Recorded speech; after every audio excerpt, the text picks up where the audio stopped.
So I have this idea to do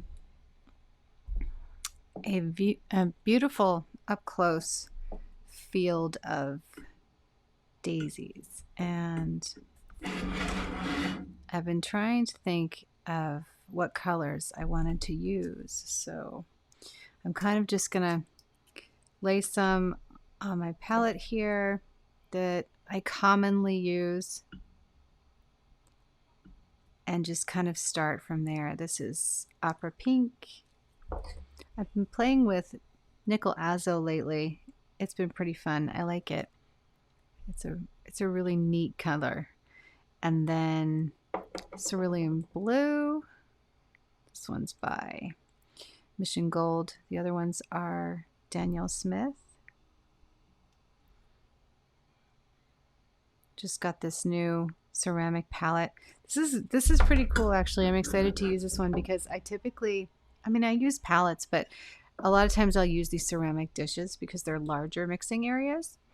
And this one, you have to be really careful because if too much water gets in, the paints mix, and then I'm kind of stuck. I have to stop and wipe it off. So I thought this would be good because I can keep my basics in the center and then do custom mixes on the side, you know?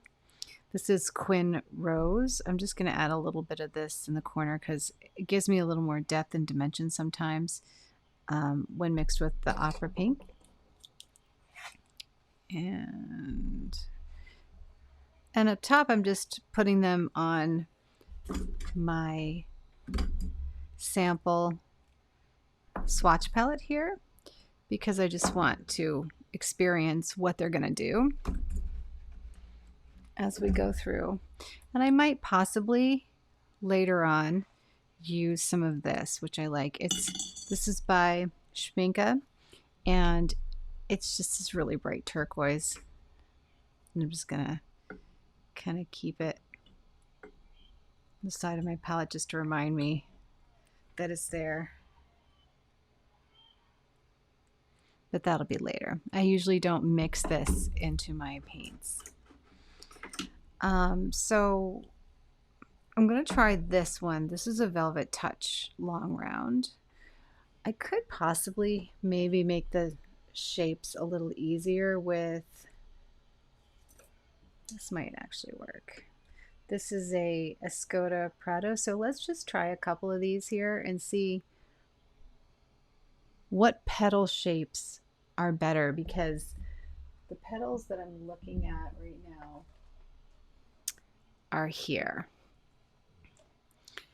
And I'm going to look to make these kind of petal shapes and this kind of a painting. So maybe I'll just put it up here in front of me so I can reference it. Tons and tons of references. There we go. Yeah, it's really, really pretty. So let's just try. Let's just switch this up.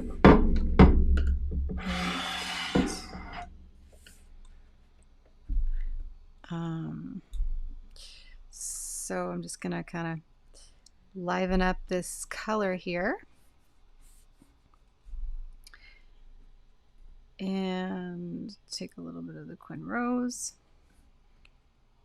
So if I were gonna paint one of these flowers, I probably would just start in the center. This is a little bit of my Quin Rose on my thing. And let's just make some crazy little scratchy marks, leaving lots of light. Add a little bit lighter up here. And then let's see what happens. Now remember, I like very, very loose painting styles. So a nice juicy wash brush makes me very happy. Yeah, I like this. This is nice. Okay, that's a nice loose flower. I'm liking that a lot. I'm going to take a little bit of the pink. I think the Opera Pink's just a little too much for the center.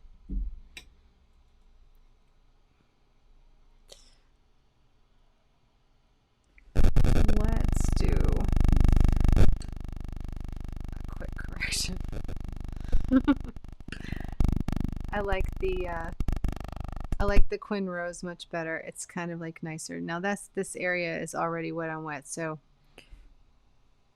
that's all we're gonna get out of it until it dries. But I just want to see how this brush handles itself. And yeah, I really like this brush for this. I think this is good. We're not even gonna need this one. The bigger the brush, the better, you know, and the more loose the shapes are. And I can literally take a little bit of that Quinn Rose and just kind of roll it into the base of the petals. Should do a whole video just on petal shapes, right?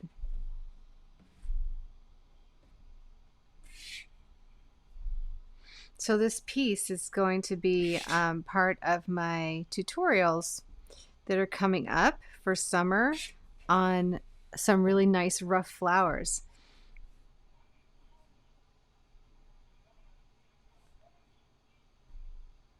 So be sure to go to JacquelineJacks.com and sign up for my classes. I think you're gonna like them. Yeah, that's awesome. All right, so that's how I would translate a basic shape like this. And like this one here, I'm just kind of gonna encourage the yellows. Encourage it to be nice and runny, and I'm not worried really about like if this is, you know, too orange. That's no big deal to me. You know what I mean? I want it to be like have lots of sun and lots of light. And if you wanted to lighten it up, you could always add just a little bit of water and then take a paper towel or a cloth and literally dry some so that it's kind of more smeared. And then once it dries, take almost a dry brush with a little bit of more color and go back in and add some of the darker colors. There we go. This is a really nice loose one. And I'm still connecting, you know, you don't just do it roughly. Like don't try, like get the shape in there, but don't try too hard, you know, to over connect the styles. Okay. So as far as the blues, let's take a look and see what our background would look like if I wash this out. So of course, if I touch this yellow with the blue, it's going to make this really bright green.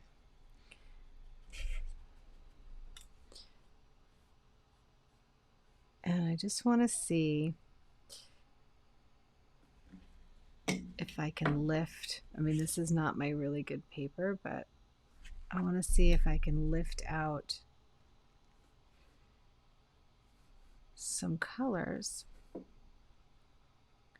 You know, so if I left the yellow there and I just painted a lot of yellow around the background, if later if I go over it with this blue before it completely dries, or even like some of this is pretty dry, I can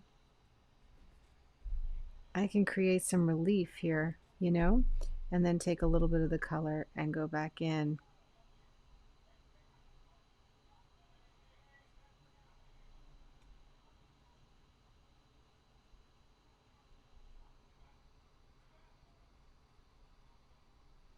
And do things like that. So you can see how that's shaping out. And then of course they're just dry an area. And I mean, there's no petals on this, but if I wanted to create kind of a loose shape, then I can do it this way.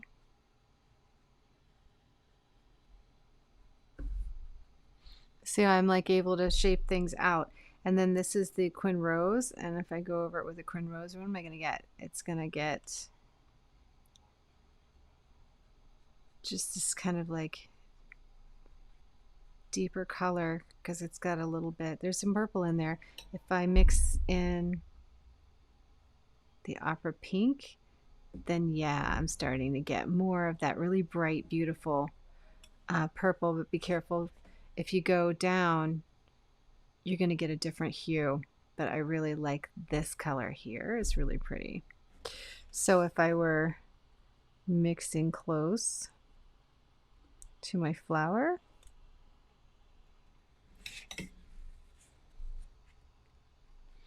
and again, if you make a mistake, just put some water on it and then just take your paper towel and remove it.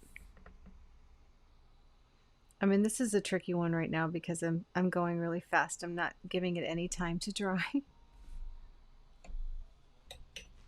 Let's go ahead and remove this again. It's really super wet. It doesn't want to stay away, so I'm gonna have to remove some of the... Yeah, but this brush is doing okay for lifting. I normally lift with a flat, you know. This is interesting. So you can see what's happening is I'm starting to kind of work with the background a little bit just to see what my options are. So if I did put a background in and I wanted to kind of create a shape here, like say for another flower of something, I just want to see what it'll allow me to do, and this is how I kind of work it out. It's funny because a lot of times I'll do these things and you'd be like, oh, that's the best painting. I'm like, it's just a sketch. Literally, I just kind of did something like this. Now that's of course really dark, and that's because it's all bleeding, but I just wanted to see what it would do. If you want to brighten this up, all you'd have to do is just literally lift it. The better your paper is, the more likely you're able to do something like this. I'm going to go back in because it's a little more dry. And let's...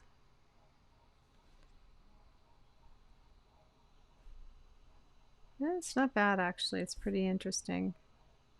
It's kind of creating these really weird loose petal shapes, but because it's over the blue, it kind of makes it so deep that I don't happen to love it next to this. I think it takes away from it. So, you know, ultimately that's not something I'm going to do in my background, but this is where I work all of this out, you know, and I can just kind of mix these together and see how they do. I do like the look of the orange next to the blue, but I'm not really sure what I'm going to do for my backgrounds yet. This is just kind of letting me think about it.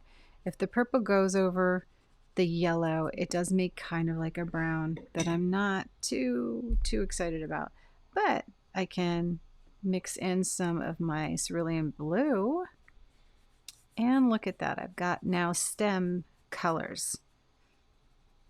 That's pretty interesting. I like that.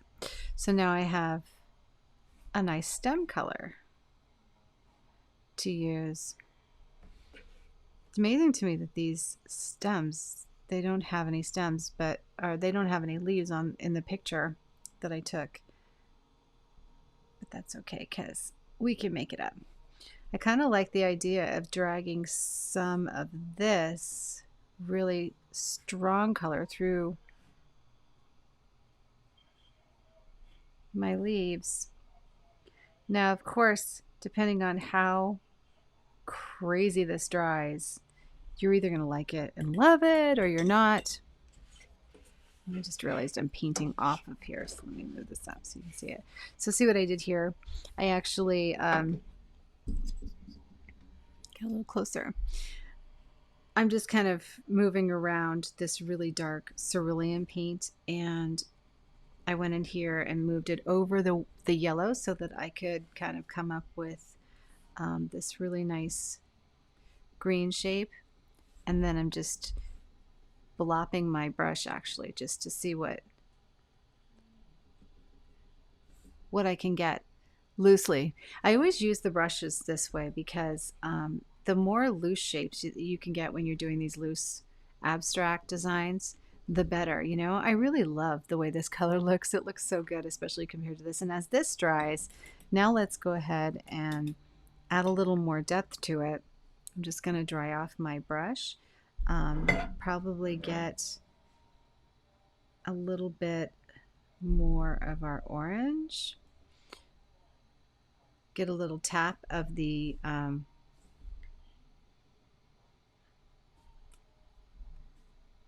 Quin Rose, and go ahead and just add another dop.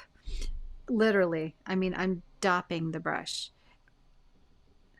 I don't want to try too hard here. I want it to kind of be, you know, like another layer, like a little glaze. So I'm not trying to do anything very intentional. I want it to be as organic as possible.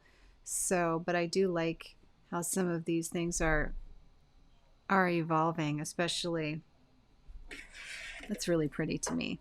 That's a beautiful, beautiful shape. And what would I do with this one over here? So, I mean, don't worry about this. I don't want this just to distract you because I was just messing around with how the colors mix together. So we're just going to blend it all in because I just want to see how they lay next to each other. Just focus on this part. So I'm literally washing my brush, picking up a little bit of the Quin Rose, and I'm just gonna roll it, starting with the point laying at the base, and I'm just kind of rolling it over. Now if I were to strike it, you know, that would do something else. So it depends on what you really want. And see, I touched the blue and now it's bleeding in. I mean, that's not a bad idea, right? I don't know that I really love that for this right now because I don't like blue and orange. I like them next to each other, but I don't really love it in the actual piece. But I do, with that being said, I really like how loose this is and how pretty it looks. You know, so I'm just basically, I got my palette here, I'm picking up color. Like here's a little more yellow, and we'll just strike some more yellow in here. All right, I'm going to do one more. Let's clear this off because this is a distraction. This is why I keep these little self palettes. They're like tiny little pieces of paper that I just keep aside so that I can play, especially for these tutorials. So this class coming up is a really good one. It's filled with florals that you can learn to do. Nice loose florals. So I really hope that you'll jump in and sign up for the class when you see it. Hit the website. Depending on when you're watching this, it could already be there. So I'm taking right now, I don't know if you can tell, but I'm taking some nickel azo, and I'm going to just start in the center. This is wet on dry. Make sure you can see my palette. It's so close. There we go. This is wet on dry. And I'm just making these shapes. And this is for like the center, how it's kind of roughed out, right? It's good. Now this one I'm just going to do without the other color. And purposely don't try to make all the petals the same.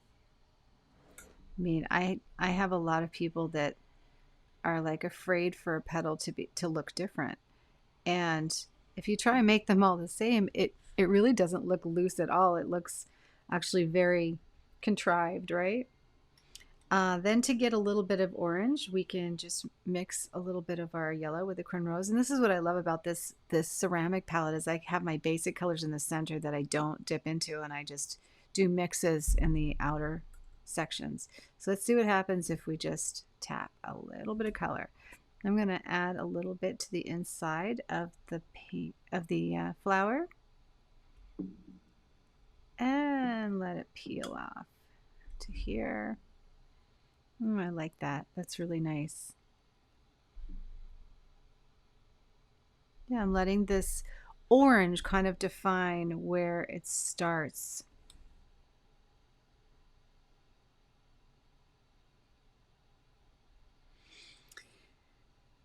Yeah, so the class, if you're having trouble with your loose florals or even loose landscapes, I have a lot of really great classes to offer. And I hope you'll take them because I think you can easily get really frustrated when you're doing watercolors for the first time. And rather than struggle, I think it's really nice to learn from someone who's, does it every day and maybe has worked out some stuff that you're still struggling with. That's the most help.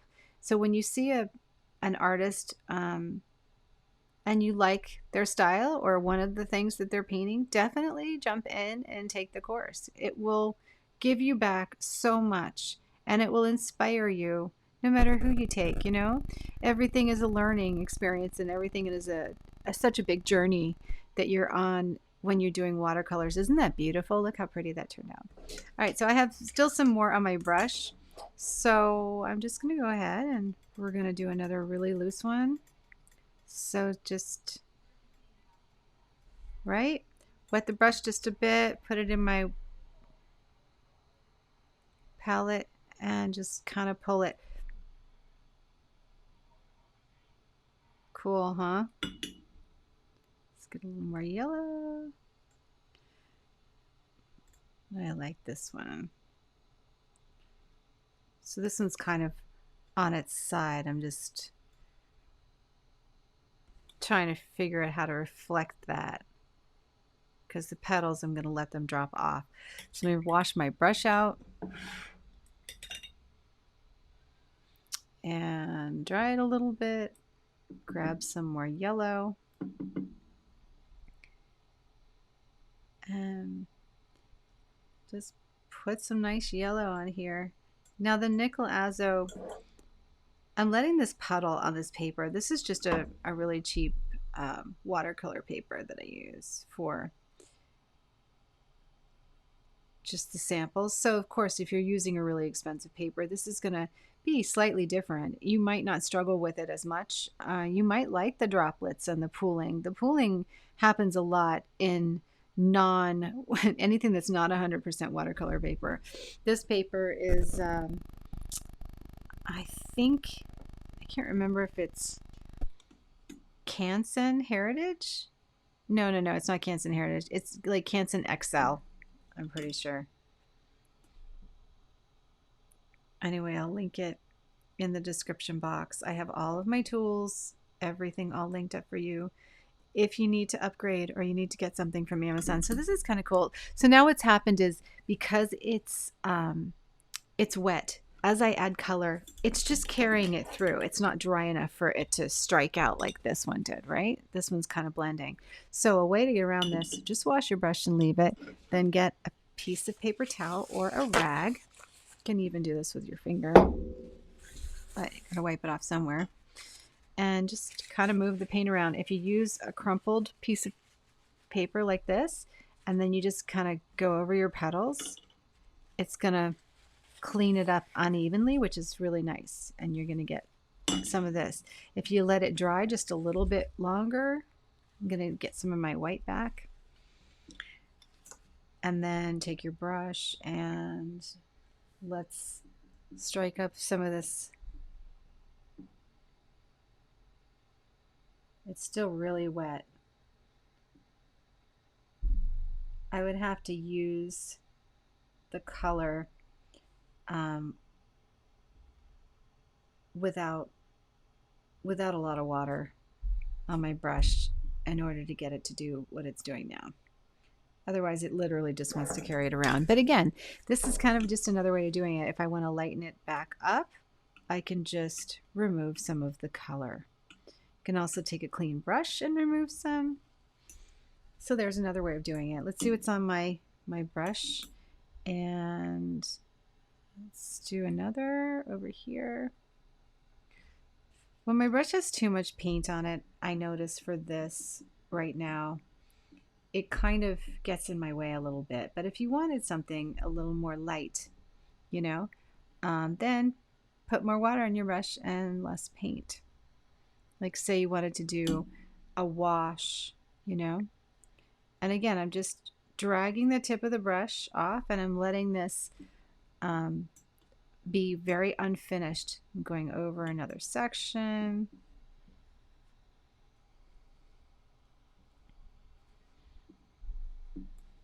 Cool. This is really pretty. And just, this brush is getting dry now, so I'm just rolling it. Take a little bit of my, and see how I'm just kind of going off. And, you know, maybe do a little bit more of the orange on just a couple of petals. Just strike them out.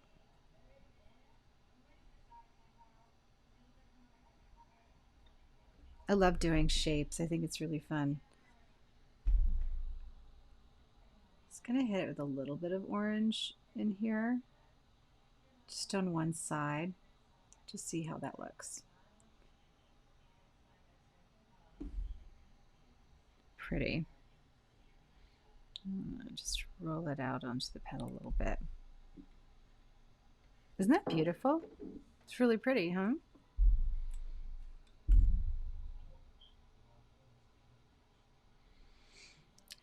And you can, you know, you can just play with your shapes and see what you like. Like I'm adding little bits here to highlight. And if ever, you know, if ever you get an area where you feel like it's just kind of gone off, then just roll your brush around and you'll actually end up with a background. I'm gonna do a quick background here for you guys, just to have something to play with on your own.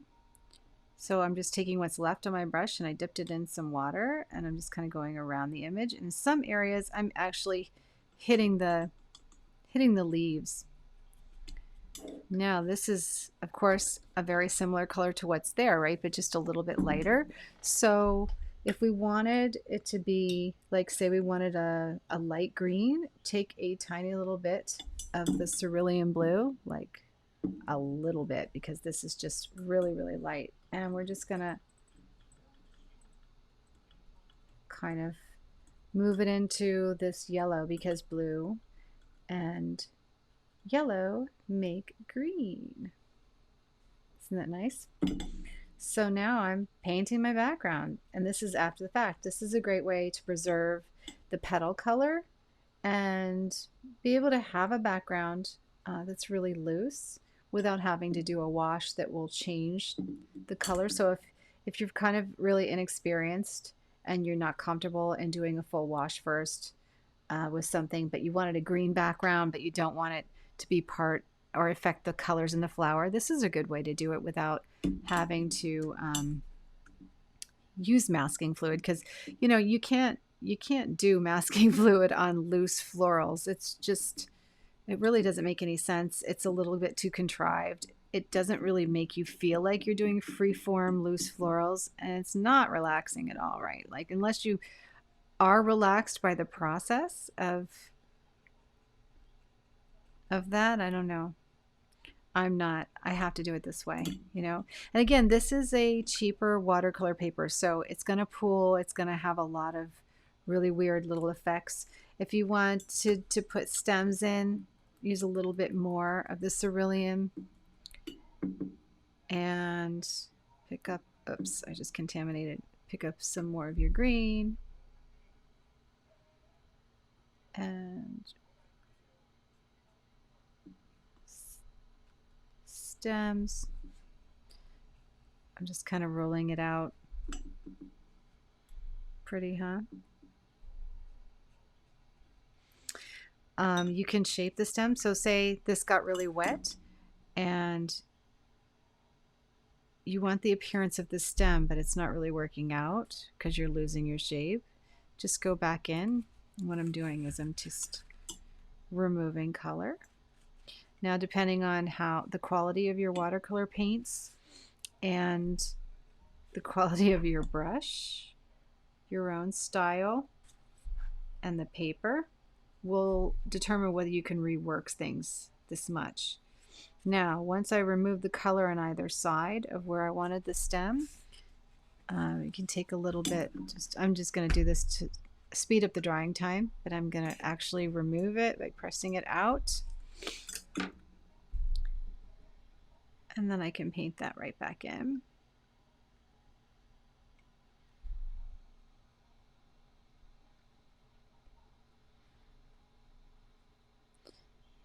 My picture actually doesn't have leaves on the stems, but I don't know, some of you might actually want to put the appearance of a leaf there. I don't really like the appearance of a leaf, so I'm taking it out. Another good tool to have to remove color is a flat brush. And this flat brush is really great because I just wet it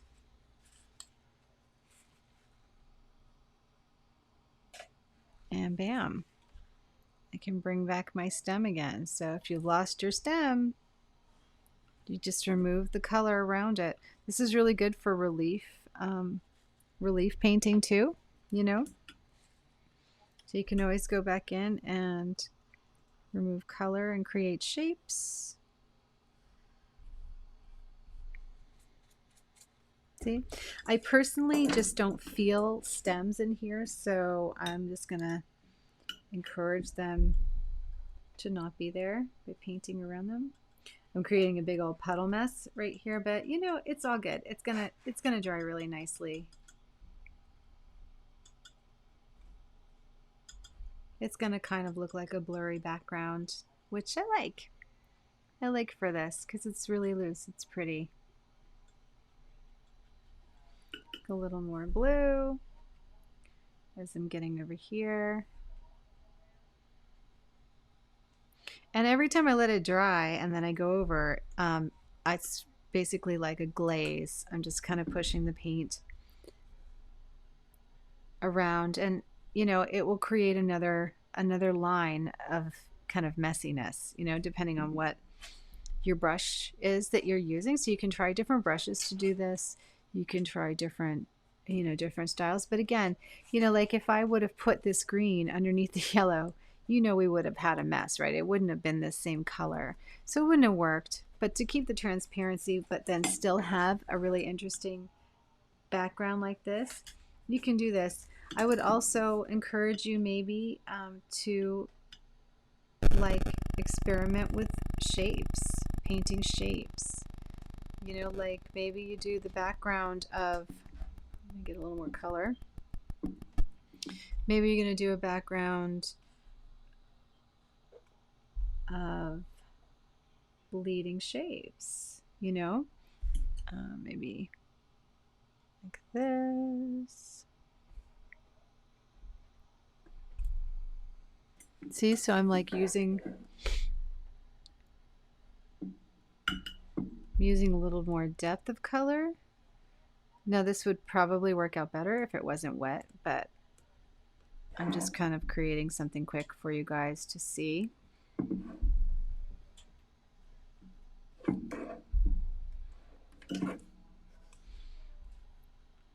So I'm just kind of doing a repetitious pattern so you can see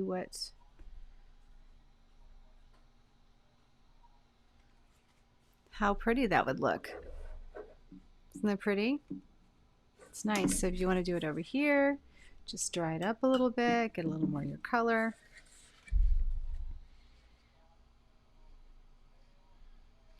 And again, depends on the shape of your brush. Try different brushes.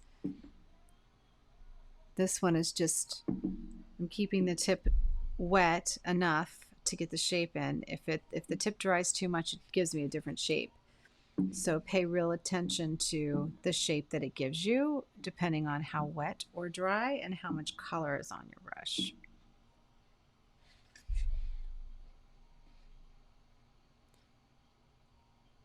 But shapes are a great way to make your background really unique and interesting.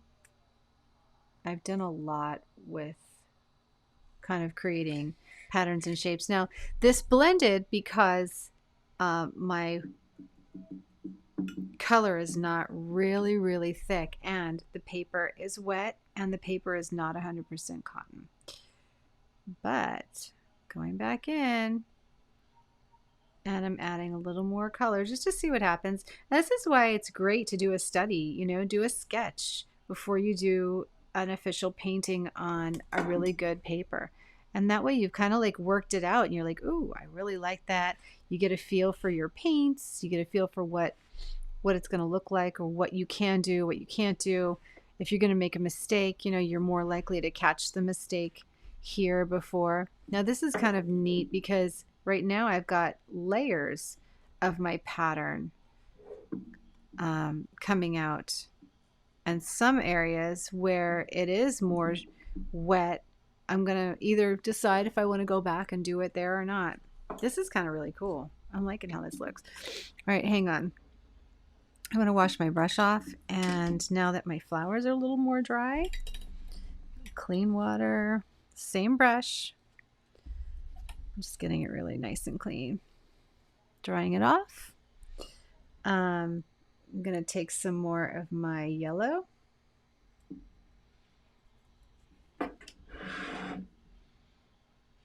Okay. And I just want to see, yeah, the yellow kind of like over, when I put the yellow over, it just really wasn't bright enough. So we're just going to take it off. I would like to see something a little brighter. So I might actually need another yellow for this portion, you know, because the nickel azo, it just, right now it's looking a little bit not as brilliant as that cerulean, and I'd like to see it a little brighter. So maybe we can get out, I don't know, it looks good. It looks good, but you know me, I start to get carried away and I kind of want more. So I'm going to take out my portable painter palette here. This thing is so awesome. I love it. Be sure to catch the video that I just put up as well about this paint palette, and also the new case that I just got for everything. This case is amazing. I can't show it to you because if I move everything, it's gonna screw up. Let me take maybe a smaller brush and dip it in some clean water, and we're gonna get some like Hansa or a cad yellow kind of water. I haven't re-wet my paints.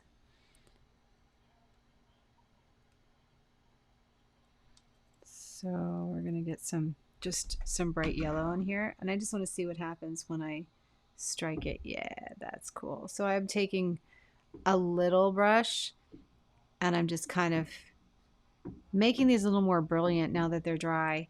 And that's just my personal choice, guys, because I think that this cerulean looks so brilliant and so pretty that, you know, I feel like the orange fades in comparison. We'd have to get really dark with the orange, but these are supposed to be yellow flowers. So I don't want to get bright pink. I always end up with pink flowers because my backgrounds are so vibrant that sometimes I just need to.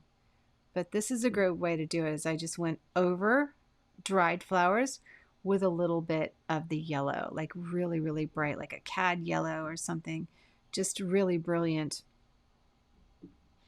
And again, remember, this is just a scrap piece of paper. This is not like the actual painting, but we'll do more in the classes. Oh, I kind of like, see, this is why I always end up with pink on everything, because I really love this opera pink. Look at how like pretty it looks as a little bit on the flower. I don't know, it's so pretty. All right, I don't want to get carried away, because if I start painting my flowers opera pink, before you know it, they're all going to be pink and orange. But again, like opera pink, right, mixed with the yellow, it does give you a little bit more of a fluorescent look in the orange. And you know, that doesn't look bad on here. I mean, it's kind of an exaggerated shadow that I got, right? I'm kind of like stepping outside of most people's comfort zone by really exaggerating the colors in the shadow. But God, I mean, if you look at Picasso's flowers, he had some different colors in them. And I really like it. Look at how pretty that is. Okay. So I kind of have done several things for you guys to demonstrate different things you can do with very loose flowers. I really like how this turned out. I think it's really pretty. It's quite beautiful. It's probably going to end up something that you guys are going to like.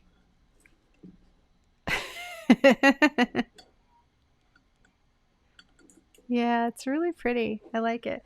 So this area here, if I wanted to, I could actually remove some of the color, or I can just let it dry. Again, we got this bled because of the paper it's on. If this was 100% watercolor paper and I let it dry a little bit faster, a little bit more, I could have gotten the same effect over here. But this is happening here. And for some of you, you'll want it to be this way. I mean, it's not good to have all white space in between everything. It's kind of nice for it to be like that. And I wouldn't even be opposed to like going a little lighter right next to this. But again, those are just little things that maybe you want to do, or, maybe aren't important to you. I don't even mind like kind of going over the flower and bringing it more cohesively towards the cerulean so that it has kind of like, it doesn't look like they're so separate, because this is such a really contrasting piece with the two colors, But again, you can mess with so many different ways of doing this, You can even lay down underneath the yellow. You could roughly put in where you were going to put the flowers, and then go ahead and start with your background color. Just try to remember that like you want to paint outside of where the flower is, because the yellow, once it hits the green or once it hits the blue, it's going to turn green. So this is a great study though. This is a really, really great way to remember how to do something loose and how to experiment with your colors. So this was with nickel azo. So you can see it's got like a kind of a very gold start to it, but then it gets lighter. So it's really great for yellow flowers. I feel like this is just an awesome color for florals. I have cerulean blue, one of my favorite blues, because it is gorgeous. And I'm just like so tempted to stop. I have to stop right now because this piece is just going to get darker and darker and darker until it doesn't even look like the same thing anymore. That happens to me all the time. I have some opera. I just want to show you the colors before we go. And this makes a beautiful purple if it's mixed with the cerulean. And then we have the Quin Rose, which gives us a little more warmth in our flower petals. All right, those are my colors. And those are my beautiful little loose flowers. I hope you guys enjoyed it. Don't forget to look out for the tutorials, because I have so many pieces that are going to be in the tutorials, like this one that I recently did. It's really, really fun to do. So many goodies, even like how to paint really abstract, interesting roses. I mean, there is just so much in that class. It's going to go crazy. And then for landscapes, there's a landscape, abstract landscape and urban landscape pieces coming out. Those tutorials all on JacquelineJacks.com. So be sure and go check it out. All right, guys, have a great one. It's great painting with you. I'll see you soon.